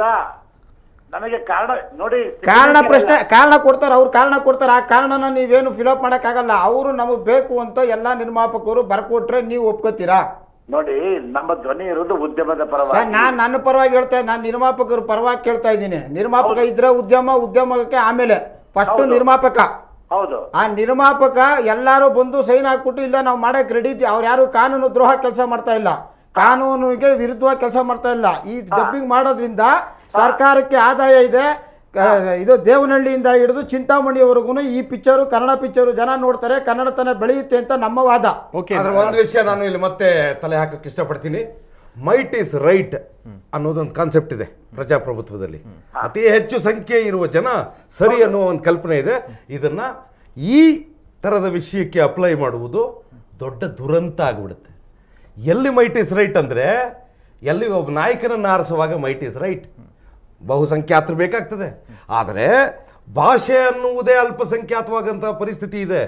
ಯುನಿಸೆಫಿನ ವರದಿಯ ಪ್ರಕಾರ ಕನ್ನಡಕ್ಕೆ ಅಥವಾ ಈ ಥರದ ಅನೇಕ ಭಾಷೆಗಳಿಗೆ ಪ್ರಾದೇಶಿಕ ಭಾಷೆಗಳು ತಮ್ಮ ಉಳಿವನ್ನು ಮಾಡಿಕೊಳ್ಳೋದಕ್ಕೆ ಹೊಸ ರೀತಿಯ ಮಾರ್ಗಗಳನ್ನು ಹುಡುಕಬೇಕು ಅಂತ ದೊಡ್ಡ ವರದಿ ಇದೆ. ಪ್ರಾಯಶಃ ಇಲ್ಲಿರೋರು ಯಾರೂ ಆ ವರದಿ ಓದಿರಲ್ಲ. ನಾನು ಆ ವರದಿಯನ್ನು ಕುರಿತು ಕರ್ನಾಟಕ ತುಂಬ ಪಾಠ ಮಾಡ್ತಿದ್ದೀನಿ. ಈ ವಿಷಯವಾಗಿ ನಾನು ಹೇಳಬೇಕಾದ್ರೆ, ಚಿಂತಾಮಣಿಯಲ್ಲೋ ಅಥವಾ ಇನ್ನೊಂದು ಕಡೆನೋ ಕನ್ನಡ ಸಿನಿಮಾ ರಿಲೀಸ್ ಆಗ್ತಿಲ್ಲ ಅಂತಾರಲ್ಲ, ಇಲ್ಲಿ ನೀವು ತೆಲುಗು ಸಿನಿಮಾನ ಡಬ್ ಮಾಡಿದ್ರು ತೆಲುಗು ಸಿನಿಮಾ ಡಬ್ ಆಗಿರೋ ಸಿನಿಮಾ ರಿಲೀಸ್ ಆಗಲ್ಲ. ಯಾಕೆಂದರೆ ಆ ಪ್ರದರ್ಶಕರ ಮೇಲೆ ಇವ್ರಿಗೆ ಯಾವ ಹೋಲ್ಡೇ ಇಲ್ಲ. ಮುಂಬೈ ಕರ್ನಾಟಕದಲ್ಲಿ ಇವರು ಕನ್ನಡ ಸಿನಿಮಾ ರಿಲೀಸ್ ಮಾಡೋಕ್ಕಾಗ್ತಿದ್ಯಾ? ಇನ್ನೊಂದು ಒಡೆದೋಗಿದೆಯಲ್ಲ ಅಲ್ಲಿ. ಪೊಲಿಟಿಕಲ್ ಮ್ಯಾಪ್ ಕರ್ನಾಟಕನೇ ನಮ್ಗೆ ಇಲ್ಲ, ಸಾಂಸ್ಕೃತಿಕ ಕರ್ನಾಟಕ ಅಂದ್ಕೊಂಡು ಮೈಸೂರು ಕರ್ನಾಟಕನೇ ಇಟ್ಕೊಂಡು ಮಾತಾಡ್ತಿದ್ದೀವಿ. ಒಂದ್ ನಿಮಿಷ ಇರಿ ಬಾಬು ಅವರೇ, ತಾರ್ಕಿಕವಾಗಿ ಮಾತಾಡೋಣ. ಅನಗತ್ಯವಾಗಿ ಸಿಟ್ಟು ಒಂದ್ ನಿಮಿಷ ಸರ್, ಇಲ್ಲಿ ಸಿಟ್ಟು ಬರುವಂತ ವಿಷಯ ನಮ್ಮ ವೈಯಕ್ತಿಕವಾಗಿ ನಾವು ಯಾರು ಬಂದಿಲ್ಲ. ಅಲ್ಲಲ್ಲ, ಒಂದ್ ನಿಮಿಷ. ಸಿಟ್ಟು ಬರುವಂತ ವಿಷಯಗಳೇ ಒಂದ್ ನಿಮಿಷ. ಭಾಷೆಯ ವಿಷಯಕ್ಕೆ ಬಂದ್ರೆ ಸರ್, ಭಾಷೆಯ ವಿಷಯಕ್ಕೆ ಬಂದ್ರೆ ಒಂದು ಕೇರಳ ಸ್ಟೇಟ್ ಎಷ್ಟಿದೆ? ಓಕೆ, ಎಷ್ಟಿದೆ ಸರ್ ತಾವ್ ಹೇಳಿ. ಯಾಕಂದ್ರೆ ತಾವ್ ಇಡೀ ದೇಶದ ಬಗ್ಗೆ ತಿಳ್ಕೊಂಡಿದ್ದೀರಾ. ಒಂದು ಕೇರಳ ರಾಜ್ಯದವರು ಇವತ್ತು ಒಂದು ದುಬೈನಲ್ಲಿ 2 ಅವರ ಭಾಷೆ ಪತ್ರಿಕೆಗಳು ಬರುತ್ತೆ. ಹೌದು. ಒಂದು ದುಬೈನಲ್ಲಿ ಅವರ ಭಾಷೆದು 3 ಚಾನೆಲ್ ಇದೆ. ಹೌದು. ನಮ್ಮಲ್ಲಿ ಯಾರಾದ್ರೂ ಆ ಪ್ರಯತ್ನ ಮಾಡಿದಾರ? ಯಾಕೆ ಅನ್ನೋದು ಅರ್ಥ ಮಾಡ್ಕೊಂಡಿದ್ದೀರಾ? ದುಬೈಗಾಗಿ ಯಾವುದೇ ಸಿನಿಮಾ ಪ್ರತ್ಯೇಕವಾಗಿ ಮತ್ತೊಮ್ಮೆ ಸೆನ್ಸಾರ್ ಆಗಬೇಕು. ಭಾಷೆ ಬಗ್ಗೆ ದುಬೈಗಾಗಿ ಸೆನ್ಸಾರ್ ಮಾಡಿಸಿದ್ದೀರಾ? ಭಾಷೆ ಬಗ್ಗೆ ಮಾತಾಡ್ತಾ ಒಂದು ಕೇರಳ ರಾಜ್ಯದಲ್ಲಿ ಅವರ ಭಾಷೆನ ಆ ಮಟ್ಟಕ್ಕೆ ತಗೊಂಡು ಕೇರಳ ರಾಜ್ಯದ ಪ್ರತಿ ಸಿನಿಮಾನು ದುಬೈಗಾಗಿ ಪ್ರತ್ಯೇಕ ಸೆನ್ಸಾರ್ ಆಗುತ್ತೆ. ಒಂದ್ ನಿಮಿಷ. ಪಾಟೀಲ್ ರವ್ರು ಇದಾರೆ, ಹೀಗಾಗಿ ನಾವು ಅವ್ರ ಜೊತೆ ಮಾತಾಡ್ಬೇಕಾಗಿದೆ. ಪಾಟೀಲ್ರೆ, ಓಕೆ, 99 ಜನ ನಿರ್ಮಾಪಕರು ಅಂತ ಹೇಳಿದ್ರು. ಅದಕ್ಕೆ ಸುರೇಶ್ ಒಂದು ಪ್ರಶ್ನೆ ಹಾಕಿದ್ರು, 99 ಜನ ನಿರ್ಮಾಪಕರು ಮಾತ್ರ ಕನ್ನಡ ಚಿತ್ರರಂಗನ? ನಿರ್ದೇಶಕರು ಬರಲ್ವಾ ಇದರಲ್ಲಿ? ಕಥೆಗಾರರು ಬರಲ್ವಾ? ನಾಯಕ ನಟಿಯರು ಬರಲ್ವಾ? ವಿಶೇಷವಾಗಿ ಪ್ರೇಕ್ಷಕರು ಬರಲ್ವಾ ಇದರಲ್ಲಿ? ಸರ್, ಈಗ ಇಡೀ ನಾನು ಹೇಳಿದೆ ಎಲ್ಲಾರ ಜನರ ಅಭಿಪ್ರಾಯವನ್ನ ಕ್ರೋಢೀಕರಿಸಿ ವಾಣಿಜ್ಯ ಮಂಡಳಿಗೆ ಬಂದಿದೆ. ಇದರಲ್ಲಿ ಏನು ಅಂತ ಹೇಳಿದರೆ, ನೀವು ಹೇಳಿದ ಹಾಗೆ ನಿರ್ಮಾಪಕ ಒಬ್ಬನೇ ಅಲ್ಲ, ಉದ್ಯಮದಲ್ಲಿ ಹಲವಾರಿದ್ದಾರೆ. ನಿರ್ಮಾಪಕ ಒಬ್ಬನೇ ಅಲ್ಲ, ನಿರ್ಮಾಪಕ ಒಬ್ಬನೇ ಉದ್ಯಮ ಮಾಡಲ್ಲ. ಎಕ್ಸಿಬಿಟರ್ಸ್ ಇದ್ದಾರೆ, ಹಂಚಿಕೆದಾರರಿದ್ದಾರೆ, ಕಲಾವಿದರಿದ್ದಾರೆ, ತಂತ್ರಜ್ಞರಿದ್ದಾರೆ, ಕೆಲಸಗಾರರಿದ್ದಾರೆ. ಇವರದ ಅಭಿಪ್ರಾಯ, ಉದ್ಯಮದ ಅಭಿಪ್ರಾಯ ಅಂದ್ರೆ ಈ ಅಭಿಪ್ರಾಯ. ಒಬ್ಬ ನಿರ್ಮಾಪಕರೇ ಅಷ್ಟೇ ಇದು ಮಾಡಲ್ಲ, ಅಭಿಪ್ರಾಯ ಅಲ್ಲ. ಆಮೇಲೆ 99 ಜನ ನಿರ್ಮಾಪಕರು ಕೊಟ್ರೆ ಕಾರಣ ಕೊಡಬೇಕಾಗತ್ತೆ. ಸುಮ್ಮನೆ ಬ್ಲೈಂಡ್ ಆಗಿ ಸಿಗ್ನೇಚರ್ ಅಲ್ಲ. ನೀವು ಯಾವುದಕ್ಕೋಸ್ಕರ ನೀವು ಡಬ್ಬಿಂಗ್ ಬಿಡ್ತೀರಿ ಅನ್ನೋದನ್ನ ನಮಗೆ ಕನ್ವಿನ್ಸ್ ಮಾಡ್ಬೇಕಾಗತ್ತೆ, ಉದ್ಯಮಕ್ಕೆ ಕನ್ವಿನ್ಸ್ ಮಾಡ್ಬೇಕಾಗತ್ತೆ. ಒಂದು ವೇಳೆ ಕನ್ವಿನ್ಸ್ ಆದ್ರೆ ಯಾಕೆ ಸರ್? ಆದ್ರೆ ಇಲ್ಲಿವರೆಗೆ ಮಾಡಿರುವಂತ ಇದರಲ್ಲಿ ಇಡೀ ಒಂದು 10-15 ಜನ ಇದನ್ನ ಮಾಡ್ಕೊಂಡ್ಬಿಟ್ಟು ಅವರ ಮೇಲೆ ಒಂದು ತಮ್ಮ ಅಭಿಪ್ರಾಯವನ್ನು ಹೇರಕ್ಕೆ ಪ್ರಯತ್ನ ಮಾಡ್ತಾ ಇದ್ದಾರೆ ಹೊರತು ಉದ್ಯಮದಲ್ಲಿ ಇರುವ ಎಲ್ಲರೂ ಡಬ್ಬಿಂಗ್ ಬೇಡ ಅಂತಾನೆ ಹೇಳ್ತಾ ಇದ್ದಾರೆ. Yes sir, yes sir, thank you Patil ನಮ್ಮ ಜೊತೆ ಮಾತಾಡೋದಕ್ಕಾಗಿ. ಈಗ ನಿರ್ದೇಶಕರ ಸಂಘದ ಅಧ್ಯಕ್ಷ MS ರಮೇಶ್ ನಮ್ಮಲ್ಲಿದ್ದಾರೆ, ಅವರು ಕೂಡ ಈ ಚರ್ಚೆಯಲ್ಲಿ ಪಾಲ್ಗೊಳ್ಳಕ್ಕೆ. ರಮೇಶ್ ಅವರೇ ನಮಸ್ಕಾರ. ಸರ್ ನಮಸ್ತೆ. ನಮಸ್ಕಾರ. ಇಲ್ಲಿ ಡಬ್ಬಿಂಗ್ ಬಗ್ಗೆ ಚರ್ಚೆ ನಡೀತಾ ಇತ್ತು. ಕೆಲವು ನಿರ್ಮಾಪಕರು ಅದನ್ನು ಬೇಕಂತಿದ್ರೆ, ಕೆಲವೊಬ್ರು ಸಹಜವಾಗಿ ಅದನ್ನ ವಿರೋಧ ಕೂಡ ಇಲ್ಲಿ ವ್ಯಕ್ತವಾಗುತ್ತೆ. ತಮ್ಮ ಟೇಕ್ ಏನು? What do you say? Sir, ನಾನು ನೀಟಾಗಿ ಹೇಳಿದೇನಪ್ಪ ಅಂದ್ರೆ ನಮ್ಮ ಕಡೆಯಿಂದ ಡೈರೆಕ್ಟ್ ಆಗಿ ವಿರೋಧವಾಗಿದೆ. ಡಬ್ಬಿಂಗ್ ಬರಲೇ ಕೂಡುದು. ಯಾಕೆ? ಇದುವರೆಗೂ ನಾನು ಮಾತಾಡ್ತಾ ಇರೋದೆಲ್ಲ ಕೇಳಿಸ್ಕೊಂಡೆ, ನೋಡ್ದೆ. ಫಸ್ಟ್ ಮುಂದಾತ್ಮ ನಾಯ್ಡು ಅವರು ಹೇಳಿದ್ರು 1 ವರ್ಷಕ್ಕೆ 1 ಕಿಲೋಮೀಟರ್ ಬೆಳೆಸಿದ್ರೆ ಪರವಾಗಿರ್ಲಿಲ್ಲ ಕನ್ನಡನ ಅಂತ. ನಾನು ಹೇಳ್ತೀನಿ, ಓಕೆ, ಹಳಬ್ರು ಬೆಳೆಸ್ಲಿಲ್ಲ ಪಾಪ, ಹೊಸಬ್ರು ಇವರೆಲ್ಲ ಪ್ರೊಡ್ಯೂಸರ್ ತಾನೆ, ಇವರೇ ಬೆಳೆಸ್ಬೋದಲ್ವ ಇವರು? ಇವ್ರ್ಯಾಕೆ ಆ ಪ್ರಯತ್ನ ಮಾಡಬಾರ್ದು? ಹಳಬ್ರಿಗಂತೂ ಬುದ್ಧಿ ಇರಲ್ಲ ಸರ್, ಇವರೆಲ್ಲ ಈಗಿನ ಟೆಕ್ನಾಲಜಿ ಅವರು ಬುದ್ಧಿವಂತರು ಎಲ್ಲರೂ, ಅಟ್ಲೀಸ್ಟ್ ಬೆಳೆಸ್ಬೋದಲ್ಲ. ಕನ್ನಡ ಬೆಳೆಸಿದ್ರೆ ನಾಳೆ ಇವ್ರದ್ದು ಒಂದು ಶಿಲೆ ಇಡ್ತೀವಲ್ಲ ನಾವು, ಅಲ್ವಾ? ಓಕೆ. ದೊಡ್ಡ ದೊಡ್ಡ ಸಾಧನೆ ಮಾಡೋರ್ನಲ್ಲಿ ಇವತ್ತು ನಾವು ಶಿಲೆ ಇಟ್ಟು ಪೂಜೆ ಮಾಡ್ತೀವಿ. ಅವ್ರ ಜೊತೆ ಮುನ್ನೂರ ನಾಡೋದು ಬೇಕಾದ್ರೆ ಒಂದು ಶಿಲೆ ಇಡ್ತೀವಿ ಕನ್ನಡಕ್ಕೆ ಉದ್ಧಾರ ಮಾಡೋದು ಅಂತ. ಅವ್ರು ಬುದ್ಧಿ ಇದ್ದೆ ಹೋರಾಟ ಮಾಡಿದ್ದು, ಅವ್ರು ಹಾಕೊಟ್ಟಿದ್ ನಾಂದಿಯಿಂದಾನೆ ಇವತ್ತು ಮುನ್ನೂರ ನಾಡೋರು ಸಿನಿಮಾ ಇಂಡಸ್ಟ್ರಿಗೆ ಬರಕ್ಕಾಯ್ತು. ಇಲ್ಲದೆ ಇರೋ ಸಿನಿಮಾ ಇಂಡಸ್ಟ್ರಿಗೆ ಬರಕ್ಕಾಗ್ತಿರ್ಲಿಲ್ಲ ಅವತ್ತು ಹೋರಾಟ ಮಾಡದೇ ಇದ್ದಿದ್ರೆ. ಇವತ್ತು ಸಿನಿಮಾ ಇಂಡಸ್ಟ್ರಿಗೆ ಬಂದು ಅವ್ರು ಹಳಬರು ಹಾಕೊಟ್ಟಿದ್ ತಳಹದಿ ಮೇಲೆ ನಿಂತ್ಕೊಂಡು ನಾನು ಇದನ್ನ ಹಾಳು ಮಾಡ್ತೀನಿ ಬಂದ್ರೆ ಎಷ್ಟು ಮಟ್ಟಕ್ಕೆ ಸರಿ ಅದು? ಈಗ 1 ಕಿಲೋಮೀಟರ್ ಬೆಳೆಸ್ತೀವಿ ಅಂತ ನಾವು ಹೇಳಿದ್ದು. ಈಗ ರಮೇಶ್ ಅವರು ಕತೆಗಾರರು, ನೋಡ್ತಾ ಇದೀನಿ. ನಮ್ ಕೈಲಾಗಿಲ್ಲ ಅಥವಾ ಹಳಬ್ರ ಕೈಲಾಗಿಲ್ಲ ಸರ್. ನೀವೆಲ್ಲ ಬುದ್ಧಿವಂತರು ಬೆಳೆಸಿ ಇವಾಗ ಕೋಟಿ ರೂಪಾಯಿ ಆರ್ಟಿಸ್ಟ್ ತಗೊಂತಾವ್ರೆ. ಬಿಟ್ಬಿಡಿ, ಬೇಡ ಅವ್ರನ್ನ ಹೊಸಬ್ರು ತಗೊಂಬನ್ನಿ. ಪ್ರತಿಯೊಬ್ಬ ಆರ್ಟಿಸ್ಟ್ ಹೊಸಬ್ರಾಗೆ ತಾನೇ ಬಂದವರು. ಯಾರು? ನೀವೇ ನಿಮ್ಮಂತ ಪ್ರೊಡ್ಯೂಸರ್ಗಳು ತಾನೇ ಇಂಟ್ರೊಡ್ಯೂಸ್ ಮಾಡಿದವರು, ಆರ್ಟಿಸ್ಟ್ಗಳು. ಇಂಟ್ರೊಡ್ಯೂಸ್ ಮಾಡಿ ಇನ್ನೊಬ್ಬರು ಹೊಸಬ್ರನ್ನ ತಗೊಂಬನ್ನಿ. ನಿಮ್ಗೆ ತಾಕತ್ ಇದೆಯಲ್ಲ ಆ ತರದವ್ರನ್ನ ತರಕ್ಕೆ? ಈಗ ತಾಕತ್ ಇದೆಯಲ್ಲ ರೈಟರ್ಗಳಿಗೆ, ಡೈರೆಕ್ಟರ್ಗಳಿಗೆ. ಈಗ ನಾನು ಇವಾಗ ಒಂದು ಹೊಸ ಆರ್ಟಿಸ್ಟ್ ಹೇಳ್ತೀನಿ, ಒಂದು ಕೆಲಸ ಮಾಡೋಣ ರಮೇಶ್ ಅವರು, ನೀವು ನನಗೆ ಒಂದೇ ಒಂದು ಸಹಾಯ ಮಾಡಿ. ನೀವು ಒಂದು ಹೊಸ ಆರ್ಟಿಸ್ಟ್ ನೀವೇ ಇಟ್ಕೊಳ್ರಿ, ನೀವೇ ಒಂದು ಕತೆ ಮಾಡಿ. ಓಕೆ, ದಯವಿಟ್ಟು ನನಗೆ ಒಂದೇ ಒಂದು ಇವತ್ತು ಈ ಒಂದು ಮಾಧ್ಯಮದ ಮುಖಾಂತರ ನಿಮ್ಮ ಜೊತೆ ಒಂದು ವಿಷಯ. ಓಕೆ ಸರ್, ನನಗೆ ₹1 ಲಾಭ ಕೊಡುವಂತ ಸಿನಿಮಾ ನೀವು ಮಾಡ್ಕೊಡ್ತೀರಾ? ನೀವು ಯಾರನ್ನಾದ್ರೂ ಒಂದಲ್ಲ ₹2 ಕೊಡ್ತೀನಿ ಇವತ್ತು ಅಗ್ರಿಮೆಂಟ್ ಇದರಲ್ಲ. ನೀವು ಇವತ್ತೇ ಬಂದು ಅಗ್ರಿಮೆಂಟ್ ಮಾಡ್ಕೊಳ್ಳೋಣ. ಹ್ಞೂ ಸರ್, ₹1 ಅಲ್ಲ ಸರ್, ₹2 ಕೊಡ್ತೀನಿ. ನನಗೆ ₹1 ಕತೆ ನಿಮ್ದು, ಹೀರೋ ನಿಮ್ದು, ನೀವೇನ ಮಾಡ್ಕೊಳ್ಳಿ, ನನಗೆ ಅದು ಬೇಕಾಗಿಲ್ಲ. ನೀವು ನನಗೆ ₹1 ಲಾಭ ಕೊಡುವಂತ ಸಿನಿಮಾ ಮಾಡ್ಕೊಡ್ತೀರಾ? ₹1 ಇಲ್ಲ ₹2 ಕೊಡ್ತೀನಿ. ಬೇಡ, ₹1 ನೀವೇ ತಗೊಂಡ್ಬಿಡಿ. ಅಲ್ಲಲ್ಲ ರಮೇಶ್ ಅವರೇ, ಸರಿಯಾಗಿ ಖಂಡಿತ. ಆದ್ರೆ ನನ್ನ ದುಡ್ಡು ನಾನು ಏನ್ ಕೊಡ್ತೀನಿ, ನೀವು ಎಷ್ಟನ ಬಡ್ಜೆಟ್, ನಿಮ್ ಬಡ್ಜೆಟ್, ನನಗೆ ಬಡ್ಜೆಟ್ ಬೇಡ. ಓಕೆ, ನನ್ನ ₹1 ಲಾಭ ಕೊಡೋದಕ್ಕೆ ನಾನು ಕೊಡೋಂತ ದುಡ್ಡಿಗೆ ನೀವು ನನಗೆ ಆ ದುಡ್ಡಿಗೆ ಸೆಕ್ಯೂರಿಟಿ ಏನ್ ಕೊಡ್ತೀರಾ? ನಿಮ್ಗೆ ಏನ್ ಬೇಕು ಹೇಳಿ ನಾನು ಕೊಡ್ತೀನಿ. ನೀವೇ ಹೇಳಿ, ನೀವೇ ನೀವು ಪ್ರೊಡ್ಯೂಸರ್ ಅಲ್ಲ, ಫೈನಾನ್ಷಿಯರ್.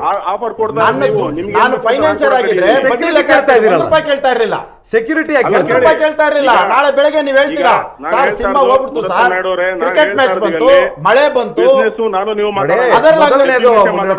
ಬೇರೆ ಕಡೆ ತಿರುಗಿಸ್ಬೇಡಿ ಮಾತನ್ನ. ಬಿಡಿ, ಸಿನಿಮಾ ಮಾಡಕ್ಕೆ ಬೇಕಾದ ಎಚ್ಚರಿಕೆಗಳೇನು ಅಂತ ಮಾತಾಡೋಣ. ಈಗ ಜಾಗ ಡಬ್ಬಿಂಗ್ ಬಗ್ಗೆ ಮಾತಾಡಿ. ಫಸ್ಟ್ ಸಿನಿಮಾ ಹೋಗಿದ ತಕ್ಷಣ ಒಬ್ಬ ಡೈರೆಕ್ಟರ್ ಸರ್ ಕ್ರಿಕೆಟ್ ಬಂತು ಸರ್, ಮಳೆ ಬಂತು, ನಾನು ಮಾತಾಡ್ತೀನಿ ಆಮೇಲೆ, ಅದರ್ ಲ್ಯಾಂಗ್ವೇಜ್ ಬಂತು. ಮುನ್ರತ್ನ ಅವರೇ, ನೀವು ಆಡುತ್ತಿರುವ ಯಾವುದೇ ಮಾತುಗಳಿಗೂ ಡಬ್ಬಿಂಗ್ ಬೇಕು ಬೇಡವಾ ಅನ್ನೋದಕ್ಕೂ ಒಂದು ಸಂಬಂಧ ಇಲ್ಲ. ಅಲ್ಲ, ನಿಮ್ಮ ಎಲ್ಲಾ ಫ್ರಸ್ಟ್ರೇಷನ್, ನಿಮ್ಮ ನೋವುಗಳನ್ನ ತಗೊಂಡ್ಬಂದು ನೀವು ಇಲ್ಲಿ ಹೇರ್ತಾ ಇದ್ದೀರಾ. ಯಾವ್ದನ್ನ ಹೇಳಿ, ಈ ಟಾಪಿಕ್ಗೂ ನೀವು ಮಾತಾಡ್ತಾ ಇರೋ ವಿಷಯಕ್ಕೂ ಒಂದಕ್ಕೊಂದು ಸಂಬಂಧ ಇಲ್ಲ. ಡಬ್ಬಿಂಗ್ ಬರ್ತಾ ಇದೆ ಅಂದ್ರೆ ತಡೆಯೋದಕ್ಕೆ ನಮ್ಮಲ್ಲಿ ಕಾನೂನಲ್ಲಿ ಅವಕಾಶ ಇದೆಯಾ ಸರ್? ಸಂವಿಧಾನಕವಾದ ಕಾನೂನುಗಳು ಬೇರೆ ಹೇಳ್ತಾ ಇದ್ದೀವಿ. ನೀವು ಎಡಗೈಯಲ್ಲಿ ಇನ್ನೇನೋ ಮಾಡ್ತೀವಿ ಅಂದ್ರೆ ಮಾಡ್ಕೊಳ್ಳಿ ಅಂತೀವಿ.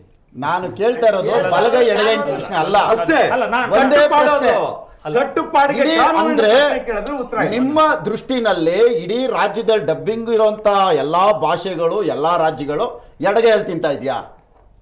ಒಂದೇಳ ಸರ್, ಹೌದು ಸ್ವಾಮಿ, ನೀವು ಬಲಗೈಯಲ್ಲಿ ತಿಂತಾ ಇದ್ದೀರಾ ಅಂದ್ರೆ ಎಲ್ಲಾ ರಾಜ್ಯಗಳಲ್ಲಿ ಡಬ್ಬಿಂಗ್ ಇರೋರೆಲ್ಲ ಎಡಗೈಯಲ್ಲಿ ತಿಂತಾ ಇದ್ದಾರೆ. ಪ್ರಶ್ನೆ ನಾನು ಉತ್ತರ ಕೊಡ್ತೀನಿ. ನಿಮ್ಮ ಕೊನೆ ಪ್ರಶ್ನೆ ನಾನು ನಿಮಿಷ ಪ್ರಶ್ನೆ ನಾನು ಉತ್ತರ ಯಾರು ಸರ್ ಕೊಟ್ಟಿಲ್ಲ. ನಾಳೆ ಕೇಸ್ ಇದೆ ಮತ್ತೆ. ಅಲ್ಲ, ನೀವೆಲ್ಲ ಅಲ್ಲ, ತಪ್ಪು ಮಾಹಿತಿ ಎಲ್ಲಿದೆ ನಿಮ್ಗೆ ಅಂತ ಹೇಳಿದ್ರೆ, ಕಾಫಿ ಶಾಪ್ ಸಿನಿಮಾಗೆ ಸಂಬಂಧಪಟ್ಟಾಗೆ ಯಾವತ್ತೂ ಆ ನಿರ್ಮಾಪಕ ನಿರ್ದೇಶಕ ನಂದು ಡಬ್ಬಿಂಗ್ ಸಿನಿಮಾ ಅಂತ ಹೇಳಿಲ್ಲ. ಸಂಪೂರ್ಣವಾಗಿ ನಂದು ಕನ್ನಡ ಸಿನಿಮಾ ಅಂತ ಆತ ಹೋಗಿರೋದು. ಕಾಫಿ ಶಾಪ್ ಗಲಾಟೆ ಯಾಕೆ ಸ್ಟಾರ್ಟ್ ಆಯ್ತು ಅಂದ್ರೆ, ಪರಿಶೀಲನಾ ಸಮಿತಿ ಮುಂದೆ ಆತ ಬರ್ದಿಲ್ದೇ ಇರೋದ್ರಿಂದ ಅದಕ್ಕೆ ಗಲಾಟೆ ಆಯ್ತು ಹೊರತು ಅದು ಡಬ್ಬಿಂಗ್ ಅಂತ ಆತ ಎಲ್ಲೂ ಹೇಳ್ಕೊಂಡಿಲ್ಲ. ಸುರೇಶ್ ಅವರೇ, ನಾನು ಕೇಳ್ತಾ ಇರೋದು, ನಾವು ಕನ್ನಡ ರಾಜ್ಯದ ವಿರೋಧಿಗಳು, ಅವರು ಪಕ್ಕಾ ಫಾರೆ ಇರಲಿ, ತೊಂದರೆ ಏನಿಲ್ಲ. ನಾನು ಕೇಳ್ತಾ ಇರೋದು, ದಯವಿಟ್ಟು ನಿಮ್ಮ ಸುವರ್ಣ ಚಾನಲಲ್ಲಿ ಒಂದು ಮೆಸೇಜ್ ಹಾಕಿ, ಡಬ್ಬಿಂಗ್ ಬೇಕಾ ಬೇಡವಾ ಇದು ಪಬ್ಲಿಕ್ ಬಿಡಿ. ಮೆಸೇಜ್ ದಯವಿಟ್ಟು, ಅದಕ್ಕೆ ಖರ್ಚಾದ್ರೂ ಅದು ನಾವು ಕೊಡ್ತೀವಿ ಸರ್. ನೀವೇ ಮೆಸೇಜ್ ಕಳಿಸ್ತೀರಾ? ಅಲ್ಲಲ್ಲ, ನೀವು ಅದಕ್ಕೆ ಏನ್ ಖರ್ಚಾಗುತ್ತೆ ಜನ, ಕರ್ನಾಟಕದ ಜನ ನಮ್ಮ ಪರವಾಗಿ ಏನಾದ್ರು ಆನ್ಸರ್ ಕೊಟ್ರೆ ಅವತ್ತು ಅವ್ರು ಒಪ್ಕೊಳ್ಳಿ. ಜನಕ್ಕೆ ಬೇಕು ಸರ್, ಜನ ಏನ್ ಬೇಡ ಅಂತ ಇಲ್ಲ. ಇಲ್ಲಿ ಕೆಲವೇ ಮಂಡ್ಯದಲ್ಲಿರತಕ್ಕಂತ ಒಂದು ಕೋಟೆ ಇದು. ಮಂಡ್ಯದಲ್ಲಿರೋರು ಫೋನ್ ಮಾಡ್ತಾರೆ, ಸಾರ್ ಡಬ್ಬಿಂಗ್ ಮಾಡಿ ಸಾರ್, ಇವ್ರು ನೋಡಕ್ ಆಗ್ತಾ ಇಲ್ಲ. ಏನ್ ಕತೆ? ಬುದ್ಧಿಜೀವಿಗಳು ಮಾತ್ರ ಕಟ್ಕೊಂಡಿರತಕ್ಕಂತ ಇವತ್ತೇ ನೀವೊಂದು ಮೆಸೇಜ್ ಮಾಡಕ್ ಹೇಳಿ. ನೀವು ಗೌರೀಶ್, ಕೊನೆ ಪ್ರಶ್ನೆ ಗೊತ್ತಲ್ಲ. ಇಲ್ಲಿ ನಾನೊಂದು ಪ್ರಶ್ನೆ ಕೇಳ್ತೀನಿ ಸರ್. ಈಗ ಸಿನಿಮಾ, ನಿಮ್ಮ ಸಿನಿಮಾ ಪ್ರೇಕ್ಷಕರು ನೀವು ಬಂದು ನೀವು ಫೋನ್ ಮಾಡ್ತಾರೆ, ಅದು ನಿಮ್ದಂದ್ರೆ ಓವರ್ ಆಲ್ ಅಲ್ಲ ಸರ್. ನೀವು ಯಾಕೆ ಒಬ್ಬ ಡಬ್ಬಾ ಸಿನಿಮಾ ಮೇಕರ್ ಜೊತೆ ಡಬ್ಬಾ ಸಿನಿಮಾ ಮಾಡ್ತೀರಾ? ಯಾಕೆ ಫ್ಲಾಪ್ ಕೊಡುವಂಥ ಆ್ಯಕ್ಟರ್ ಜೊತೆ ನೀವು ಮಾಡ್ತೀರಾ? ಯಾಕೆ ಹೊಸ ಕತೆಗಾರನ ತರಲ್ಲ? ಯಾಕೆ ಹೊಸ ಆ್ಯಕ್ಟರ್ಗಳನ್ನ ತರಲ್ಲ? ಕಥೆಯಲ್ಲಿ ಕೂತ್ಕೊಂಡು ಚರ್ಚೆನೆ ಮಾಡಲ್ವೇ? ಕೆಲಸ ಮಾಡಿ, ಹಾಂ ಸರ್ ಹೇಳಿ. ಒಳ್ಳೆ ಕತೆಗಾರ ಅಂತಂದ್ರಿ ಅಲ್ವಾ ಸರ್? ನಾಳೆ ಬೆಳಿಗ್ಗೆ ನೀವು ಯಾರನ್ನ ಒಂದು 10 ಜನನ ಕಳಿಸ್ಕೊಡಿ, ಓಕೆ, ಕತೆ ಕೇಳ್ತೀವಿ. ಹಾಂ, ಅದನ್ನ ಇಲ್ಲಿ ನಾವೇ ಕತೆ ಕೇಳ್ಬಿಟ್ಟು ಒಂದು 100 ಜನದ ಮುಂದೆ ಆ ಕತೆ ಹೇಳಿಸ್ತೀವಿ. 100 ಜನನೂ ರೀಚ್ ಅಂತ ಕತೆಗಾರ ನನ್ನ ಆಫೀಸ್ಗೆ ದಿನಕ್ಕೆ 5 ಜನ ಬರ್ತಾರೆ. ಸರ್ ಅವ್ನು ಇನ್ನೂ ಒಂದು ಬೋರ್ಡ್ ಕ್ಲಾಪ್ ಹೊಡೆದಿರಲ್ಲ, ಅಲ್ಲಿ ಅವ್ನು ಡೈರೆಕ್ಟರ್ ಆಗಿರ್ತಾನೆ. ಓಕೆ ಓಕೆ, ಅವ್ನು ಈಗ ಕೋಟಿ ಸಂಭಾವನೆ ರೇಂಜ್ ಆಲ್ರೆಡಿ ಅವ್ನು ಇನ್ನೊಬ್ಬ ಡೈರೆಕ್ಟರ್ ಕಂಪೇರ್ ಮಾಡ್ಕೊಂಡ್ಬಿಡ್ತಾನೆ ಇವತ್ತಿಲ್ಲಿ ಕರ್ನಾಟಕದಲ್ಲಿ. ರಾಜೇಂದ್ರ ಸಿಂಗ್ ಬಾಬು ಸರ್, ಬೆಳೆದಂತ ಅಲ್ಲಲ್ಲ ಸರ್, ಸರ್ ನಿಮ್ಗೆ ನಟರ ಬಗ್ಗೆನೂ ಕಂಪ್ಲೇಂಟ್ಸ್ ಇದೆ, ನಿಮ್ಗೆ ಕತೆಗಾರರ ಬಗ್ಗೆನೂ ನಿಮ್ಗೆ ಕಂಪ್ಲೇಂಟ್ಸ್ ಇದೆ. ಅಲ್ಲಲ್ಲ, ಮುನಿರತ್ನ ಅವರು ಒಂದೇ ಒಂದು ಪ್ರಶ್ನೆಗೆ ನಾನು ಐ ಥಿಂಕ್ ಇದು ಸಂಪೂರ್ಣ ಆಗುತ್ತೆ ಅಂತ ಅನ್ಕೊಂಡು ಒಂದು ಪ್ರಶ್ನೆ ಸರ್ ಅವ್ರು ಹೇಳಿದ್ದು, ಡಬ್ಬಿಂಗ್ ಬಂದರೆ ಸಂಪೂರ್ಣವಾಗಿ ಎಲ್ಲವೂ ಸರಿ ಹೋಗುತ್ತೆ ಇಲ್ಲ ಅನ್ನೋ ಒಂದು ಪ್ರಶ್ನೆ ಅವ್ರು ಮಾತಾಡಿದ್ದಾರೆ. ನಾನು ಹೇಳಿದ್ದ ಅವರು ಆಂಧ್ರ ಪ್ರದೇಶ ಆಂಧ್ರ ಪ್ರದೇಶ ಮತ್ತು ತಮಿಳುನಾಡು ಉದಾಹರಣೆ ಕೊಟ್ಟದ್ರಿಂದ ಅಂಕಿಅಂಶಗಳು ತಿಳ್ಕೊಂಡಿರೋದನ್ನು ನಾನು ಹೇಳ್ತೀನಿ ಸರ್. ಆಂಧ್ರ ಪ್ರದೇಶ ಮತ್ತು ತಮಿಳುನಾಡು ಪರಿಸ್ಥಿತಿನೇ ಬೇರೆ ಸರ್. ಅವರಿಗೆ ಸಿನಿಮಾ ಮತ್ತು ರಾಜಕೀಯ ಎರಡು ರಕ್ತಗತವಾಗಿ ಬಂದಿರೋದು. ಆಂಧ್ರ ಪ್ರದೇಶಲ್ಲಿ 38.5% ಜನ ಸಿನಿಮಾ ವ್ಯೂವರ್ಸ್, ತಮಿಳುನಾಡಲ್ಲಿ 36% ವ್ಯೂವರ್ಸ್ ಇದ್ದಾರೆ. ಎಗನೆಸ್ಟ್ ಕರ್ನಾಟಕದಲ್ಲಿರೋದು 14%. ಲೇಟೆಸ್ಟ್ ಅನಾಲಜಿ ನಾನು ಹೇಳ್ತಾ ಇದ್ದೀನಿ ಕೇಳಿ. ಅವ್ರಿಗೆ ಅದು ದೈನಂದಿನ ಬದುಕು ಸರ್, ಸಿನಿಮಾ ನೋಡೋದು ಒಂದು ದೈನಂದಿನ ಬದುಕು ಅವ್ರಿಗೆ. ನಮ್ಗೆ ಹಾಗಲ್ಲ. ನಮಗೆ ಎವ್ರಿ 50 ಕಿಲೋಮೀಟರ್ಸ್ ನಮ್ಮ ಪರಿಸ್ಥಿತಿ ಚೇಂಜ್ ಆಗ್ತಾ ಇರುತ್ತೆ, ನಮ್ಮ ಭಾಷೆ ಬದಲಾಗುತ್ತೆ, ನಮ್ಮ ಕಲ್ಚರ್ ಬದಲಾಗುತ್ತೆ. ಇದು ಬಹಳ ದೊಡ್ಡ ಚರ್ಚೆ ರಮೇಶ್ ಅವ್ರ ನಮ್ಮೊಂದಿಗೆ ಮಾತಾಡ್ಬೇಕು. ರಮೇಶ್ ಮಾತಾಡಿ. ರಮೇಶ್ ಅವರ ಈ ಚರ್ಚೆನ ಇನ್ನೊಂದೆರಡು ಪಾಯಿಂಟ್ ಮಾತಾಡ್ಬೇಕಾಯ್ತು. ಹೇಳಿ ಸರ್. ಈಗ ಒಂದು ಅಗ್ರಿಮೆಂಟ್ ಒಂದು ಆಗಿದೆ ಅಲ್ವಾ ಇಲ್ಲಿ? ಒಂದು ಅಗ್ರಿಮೆಂಟ್ ಈಗಾಗಲೇ ಆಗಿದೆ ಮುನಿರತ್ನ ಮತ್ತು ರಮೇಶ್ ಅವರ. ಸೂರಪ್ಪ ಬಾಬು ಅವ್ರು ಹೇಳಿದ್ರು ತಮಿಳ್ನಾಡಲ್ಲಿ ತೆಲುಗು ಯಾಕಿಲ್ಲ ಆ ತರ ಅಂತ. ಸೊ ಸೂರಪ್ಪ ಬಾಬು ಅವ್ರಿಗೆ ಪಾಪ ಕೇರಳದಲ್ಲಿ ಮೊನ್ನೆ ಬಿಟ್ಟು ಅವ್ರ ಪಾಪ ಪರಿಸ್ಥಿತಿ ಹೇಗಾಗಿದೆ ಅಂತ ಇನ್ನು ಗೊತ್ತಿಲ್ಲ ಅನ್ಸುತ್ತೆ. ಅಲ್ಲಿ ಮೋಹನ್ ಲಾಲ್ ಮಮ್ಮಟಿ ಅವ್ರದ್ದು ಎಲ್ಲಾ ವಿನಯಗಳು ಕಿತ್ತೋಗ್ಬಿಟ್ಟು ತೆಲುಗು ತಮಿಳು ವಿನಯಗಳು ಬಿದ್ದು ಒದ್ದಾಡ್ತಾ ಇದೆ. ಆ ಪರಿಸ್ಥಿತಿ ಪಾಪ ಅವ್ರಿಗೆ ಇನ್ನು ಗೊತ್ತಿಲ್ಲ ಅನ್ಸುತ್ತೆ. ಅವ್ರು ಬರೀ ತಮಿಳು ತೆಲುಗು ಮಾತ್ರ ಕಾಣಿಸ್ತಾ ಇರುತ್ತೆ. ಆಮೇಲೆ ಇನ್ನೊಂದು ಪರಿಸ್ಥಿತಿ ಹೇಳಿದ್ರು ಅವರು ಸೂರಪ್ಪ ಬಾಬು ಅವರು, ನ್ಯಾಷನಲ್ ಏನು ಅವಾರ್ಡ್ ವಿನ್ನಿಂಗ್ ಡೈರೆಕ್ಟರ್ಗಳು ಅವ್ರ ಮನೇಲಿ ಇಂಗ್ಲಿಷ್ ಕಲಿಸ್ತಾವ್ರ ಏನು ಅಂತ. ಬಟ್ ಒಂದಂತೂ ತಿಳ್ಕೊಳಕ್ ಹೇಳಿ, ಸೂರಪ್ಪ ಬಾಬು ಅವ್ರಿಗೆ ಪ್ರತಿ ವರ್ಷ ಕನ್ನಡ ಬದುಕಿದೆ ಅಂತ ತೋರಿಸ್ಕೊಡ್ತಾ ಇರೋದೇ ನ್ಯಾಷನಲ್ ಲೆವೆಲ್ ಅಲ್ಲಿ ಅವರೇನೆ, ಇವ್ರುಗಳು ಯಾರು ಅಲ್ಲ. ಪ್ರತಿ ವರ್ಷ ಕನ್ನಡ ಒಂದು ಲ್ಯಾಂಗ್ವೇಜ್ ಇದೆ, ಸಿನಿಮಾ ಬರ್ತಾ ಇದೆ. ನೀವ್ ಹೇಳ್ತಾ ಇರೋದು ಸತ್ಯ. ಕನ್ನಡದವ್ರು ತೋರ್ಸ್ಕೊತಾ ಇದಾರೆ. ನನ್ನ ಸಿನಿಮಾನು ನ್ಯಾಷನಲ್ ಅವಾರ್ಡ್ ಕಳಿಸಿದ್ದೆ, ನನ್ನ ಸಿನಿಮಾನು ನ್ಯಾಷನಲ್ ಅವಾರ್ಡ್ ಹೋಗಿತ್ತು. ದಯವಿಟ್ಟು ನೀವು ನಿಮ್ಗೆ ಹೆಂಗಾಗ್ಬಿಟ್ಟಿದೆ ಗೊತ್ತಾ, ಆರ್ಟಿಸ್ಟ್ಗಳ ಮೇಲೆ ಬೆಲೆ ಇಲ್ಲ. ಹೇಳಿದ್ರಿ ನೀವು ಹೊಸ ಡೈರೆಕ್ಟರ್ ಬರ್ತಾನೆ 2 ಕೋಟಿ ಕೇಳ್ತಾನೆ ಅಂತ. ನೀವು ಹೊಸದಾಗೆ ಬಂದಿದ್ರಿ ಸಿನಿಮಾ ಮಾಡಕ್ಕೆ, ನೀವು 2 ಕೋಟಿ ಲಾಭಕ್ಕೆ ಮಾಡಿ ಸಿನಿಮಾನ ಅಲ್ವಾ? ನಿಮ್ಗೂ ಆಸೆ ಇತ್ತು. ಪ್ರತಿಯೊಬ್ಬರಿಗೂ ಸಿನಿಮಾ ಇಂಡಸ್ಟ್ರಿ ಬರೋರಿಗೆ ಆಸೆ ಇದ್ದೇ ಇರುತ್ತೆ, ಯಾರಿಗೂ ಆಸೆ ಇರಬಾರ್ದು ಅಲ್ಲ. ನೀವು ಇಷ್ಟೊಂದು ಸರ್ವಿಸ್ ಆಗಿರೋ ನಿರ್ಮಾಪಕರು ಹೊಸಬ ಬಂದಾಗ ಪರೀಕ್ಷೆ ಮಾಡ್ಬೋದಲ್ಲ ನೀವು. ಇವ್ನು ಹೊಸಬನ ಅಳಬನ ಕಥೆಗಳ ಸ್ಟೈಲ್ ಗೊತ್ತಾಗುತ್ತೆ ಅಂತ ನೀವು ಹೊಸಬರ ಹೆಂಗ್ ಒಪ್ಕೋತೀರಾ ನೀವು? ಹೊಸಬನ್ನ ಒಪ್ಕೊಂಡು 300 ರೂಪಾಯಿ ಬರಲ್ಲ. ನಂಗೆ ಯಾಕೆ ಅವ್ರು ಆ ಗುಂಪ ಸೇರ್ಕೊಂಡ್ರೋ ಗೊತ್ತಿಲ್ಲ. ಹೇಳ್ಬಿಡ್ತೀನಿ ಬಾಬು ಅವರೇ, ನಾನು ಮಾತಾಡ್ಬಿಡ್ತೀನಿ, ಆಮೇಲೆ ಮಾತಾಡಿ ನೀವು. ನಿಮ್ಮ ಹತ್ರ ತಿರ್ಗಾ ಬರ್ತೀನಿ ಮಾತಾಡಕ್ ನಾನು. ನಿಮ್ಮ ಹತ್ರ ತಿರ್ಗಾ ಬರ್ತೀನಿ. ಸಿಂಗ್ ಬಾಬು ಸರ್ ಹೇಳಿದ್ರೀಗ ನಂಗೆ ಅದೊಂದು ಬಹಳ ಬೇಜಾರಿನ ಸಂಗತಿ. ಇವ್ರು ಯಾಕೆ ಈ ಪಾರ್ಟಿ ಬದಲಾಯಿಸ್ಬಿಟ್ಟು ಆ ಕಡೆ ಕೂತ್ಕೊಂಡ್ರು ಅಂತ. ದೊಡ್ಡ ಡೈರೆಕ್ಟರ್ ಗೌರವ ಇದೆ ನಂಗೆ ಅವ್ರ ಮೇಲೆ. ಅವ್ರು ಹೇಳಿದ್ರೀಗ ಆಡ್ಗಳನ್ನ ಬಿಟ್ಬಿಟ್ಟಿದೀವಿ ಅಂತ. ಸಿಂಗ್ ಬಾಬು ಸರ್ ಈ ಮೂಲಕ ಕೇಳ್ಕೊತಾ ಇದ್ದೀನಿ ಸರ್, ಮನೇಲಿ ಟಾಯ್ಲೆಟ್ ಇರುತ್ತೆ, ದೇವ್ರ ಮನೇನೂ ಇರುತ್ತೆ ಸರ್. ಬಟ್ ಟಾಯ್ಲೆಟ್ ಜಾಗ ಬೇರೆ, ದೇವ್ರ ಮನೆ ಜಾಗ ಬೇರೆ ಸರ್. ವಾಸ್ತು ಪ್ರಕಾರ ಯಾವ ಎಲ್ಲಿರ್ಬೇಕೋ ಅಲ್ಲಿ ಇದ್ರೇನೆ ಗೌರವ ಸರ್ ಅಲ್ವಾ? ಟಾಯ್ಲೆಟ್ ಅಲ್ಲಿ ಇದೆ ಅಂದ್ಬಿಟ್ಟು ಅಡಿಗೆ ಮನೆ ಟಾಯ್ಲೆಟ್ ಕಟ್ಕೊಳಕ್ಕಾಗಲ್ಲ ಬಾಬು ಸರ್. ದಯವಿಟ್ಟು ನೀವು ಆ ಕಡೆ ಕೂತ್ಕೊಬೇಡಿ, ಈ ಕಡೆ ಬನ್ನಿ ಸರ್. ನೀವೆಲ್ಲ ಈ ಕನ್ನಡ ಕಲಿಸಿದವ್ರು ನೀವು.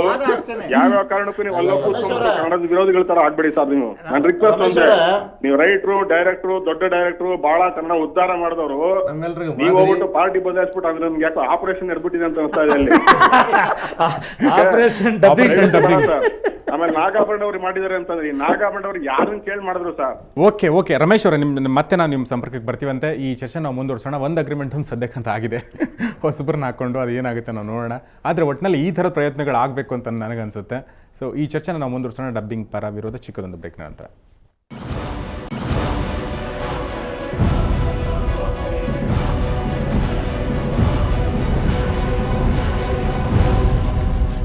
ಡಬ್ಬಿಂಗ್ ಬೇಕು ಬೇಡ ಈ ಕಾರ್ಯಕ್ರಮಕ್ಕೆ ನಿಮಗೆಲ್ಲ ಮತ್ತೊಮ್ಮೆ ಸ್ವಾಗತ. ಈ ಚರ್ಚೆ ಮುಂದುವರಿಸಿ. ಆದರೆ ಈ ಚರ್ಚೆಯಲ್ಲಿ ಭಾಗವಹಿಸಲು ಈಗ ನಿರ್ಮಾಪಕರು ಸಂಪತ್ ಕುಮಾರ್ ನಮ್ಮೊಂದಿಗಿದ್ದಾರೆ.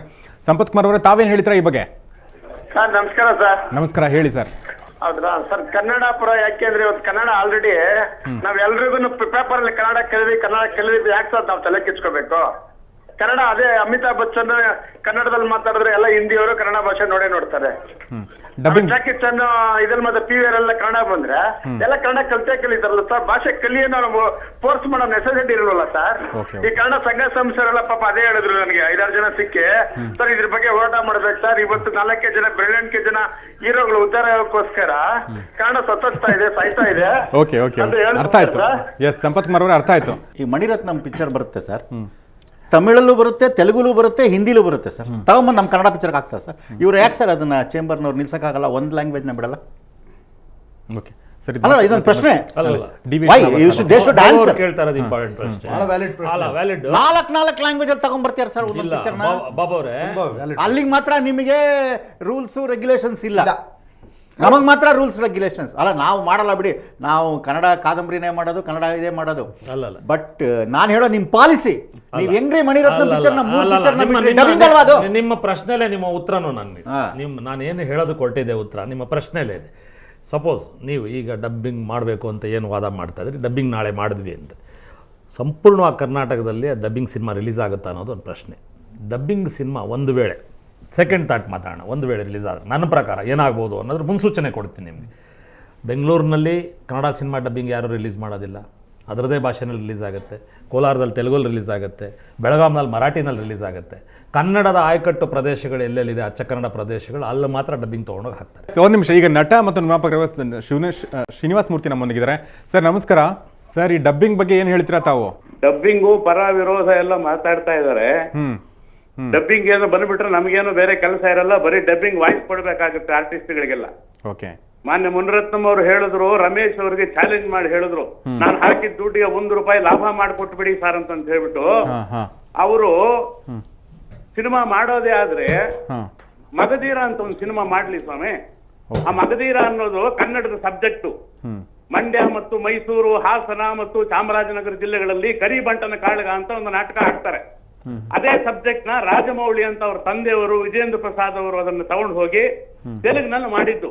ಅಂತ ಒಂದು ಸಬ್ಜೆಕ್ಟ್ ನ ಮಾಡಿ ಸ್ವಾಮಿಯವ್ರಿಗೆ ತಾಕತ್ತಿದ್ರೆ, ಆಮೇಲೆ ಹೀರೋಗಳೆಲ್ಲ ಕೋಟಿಗಳು ಕೇಳ್ತಾರೆ ಅಂತ ಇವ್ರು ಹೇಳ್ತಾ ಇದ್ರು. ಅಲ್ಲಿ ಇವರು ಮಾನ್ಯ ಸೂರಪ್ಪ ಬಾಬು ಮತ್ತೆ ಮುನಿರತ್ನಂ ನಾಯ್ಡು ಅವರು ಜಾಸ್ತಿ ಮಾಡಿದಾರೆ ಇವರೇ ತಾನೆ.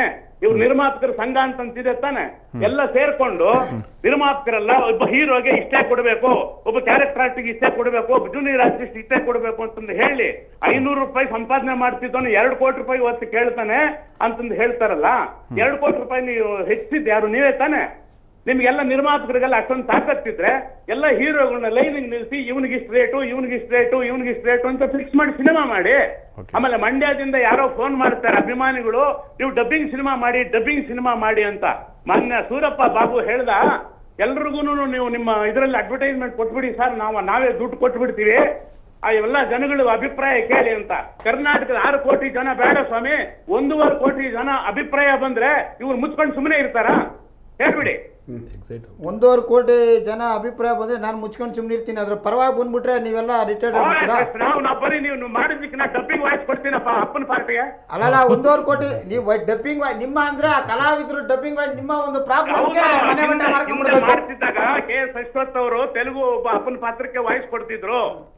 ಅಲ್ಲ ನೀವೇ ಒಂದು ಸಿನಿಮಾ ಮಾಡಿದ್ರಿ, ಅದು ಕಷ್ಟ ನಷ್ಟ ತಮಗೆ ಗೊತ್ತು ಅಲ್ವಾ? ಹಲೋ ಕೇಳಿಸ್ತಾ ಇದೆಯಾ ಸರ್? ಹೇಳಪ್ಪ. ಈಗ ನೀವೇ ಒಂದು ಸಿನಿಮಾ ಮಾಡಿದ್ರಿ, ನಿಮ್ಮ ಮಗನ್ ಇಟ್ಕೊಂಡು ಅದ್ರ ಕಷ್ಟ ನಷ್ಟ ಅಷ್ಟು ಗೊತ್ತಿದೆ ತಾನೆ? ಗೊತ್ತಿದೆ, ಮನೆ ನನಗೆ ಗೊತ್ತಿದೆ. ಆ ಪರಿಸ್ಥಿತಿಗೆ ಎಲ್ಲರೂ ಬಂದ್ಬಿಟ್ಟಿದ್ದಾರೆ ಅಂತ ನಾವು ವಾದ ಮಾಡ್ತಾ ಇದೀವಿ ಅಷ್ಟೇನೆ. ₹1 ಪಡ್ಕೊಂಡಿದ್ದೀನಿ ಅಂತ ಹೇಳ್ಬಿಟ್ಟು ಅಲ್ಲ ಬಾಬು, ಹಾ ನಾನು 1.25 ಕೋಟಿ ಮನೆ ಮಠ ಮಾರ್ಕೊಂಡು ಕಳ್ಕೊಂಡಿದ್ದೀನಿ ಅಂತ ನನಗೆ ಹೆಮ್ಮೆ ಇದೆ. ನಿಮಗೆ ರಿಕವರಿ ಇದೆ ಸ್ವಾಮಿ, ನೀವು ಕಲಾವಿದ್ರು ಮಾಡ್ಬಿಡ್ತೀರಾ? ನಾನು ಬೆಂಗಳೂರಿಗೆ ಬಂದಾಗ ಒಂದು ಸಣ್ಣ ಟ್ರಂಕ್ ಇಟ್ಕೊಂಡ್ ಬಂದವನು. ₹2.25 ಕೋಟಿ ಸಿನಿಮಾ ಮಾಡೋ ಯೋಗ್ಯತೆ ದೇವ್ರು ಕೊಟ್ಟ, ಕನ್ನಡಿಗರು ಕೊಟ್ರು, ಅವರೇ ಕಿತ್ಕೊಂಡಿದ್ದಾರೆ. ಯೋಗ್ಯತೆ ಇದ್ರೆ ಕೊಡ್ತಾರೆ ನನಗೆ, ಇಲ್ಲ ಅಂತಂದ್ರೆ ಬೇಡ. ನಮ್ಮ ಹಣೆ ಬರ ಸಿನಿಮಾ ಯಾವಾಗ್ಲೂ ಸಿನಿಮಾ ಏನೋ ಫೇಲ್ಯೂರ್ ಆಗೋಯ್ತು ಅಂತ ಹೇಳ್ಬಿಟ್ಟು ಡಬ್ಬಿಂಗ್ ಮಾಡ್ಬಿಟ್ಟು ದುಡ್ಡು ತಿನ್ನೋಕ್ ಹೋಗಲ್ಲ ನಾನು. ಫಾದರ್ ಕ್ಯಾರೆಕ್ಟರ್ ಭಾಷೆ ಉಳಿಸ್ಕೊಳಕ್ ಅವ್ರವ್ರ ಪ್ರಯತ್ನ ಮಾಡ್ತಾನೆ ಇರ್ಬೇಕು. ಓಕೆ ನೀವು ಮನೆ ಶ್ರೀನಿವಾಸ ಒಳಗಡೆ ಮೂರ್ತಿಗಳೇ, ಯಾರನ್ನೂ ಬಿಡ್ದಂಗೆ ಶ್ರೀನಿವಾಸ ಮೂರ್ತಿಗಳೇ, ಎಲ್ಲ ನೀವೇ ನಾವೇ ಥ್ಯಾಂಕ್ ಯು ಶ್ರೀನಿವಾಸ ಮೂರ್ತಿಗಳೇ. ಕಾಂಪಿಟೇಷನ್ ಮಾಡಿ ಸ್ವಾಮಿ. ಓಕೆ, ಒಂದು ನಿಮಿಷ, ನಿಮ್ಮ ಕೊನೆ ಮಾತು ಹೇಳ್ಬಿಡಿ ಸರ್. ನಂದು ಬಹಳ ಸರಳವಾದ ಮಾತು. ನಮ್ಮ ಎಲ್ಲ ವಿಷಯವನ್ನ ತಾರ್ಕಿಕವಾಗಿ ಚರ್ಚೆ ಮಾಡಬೇಕು.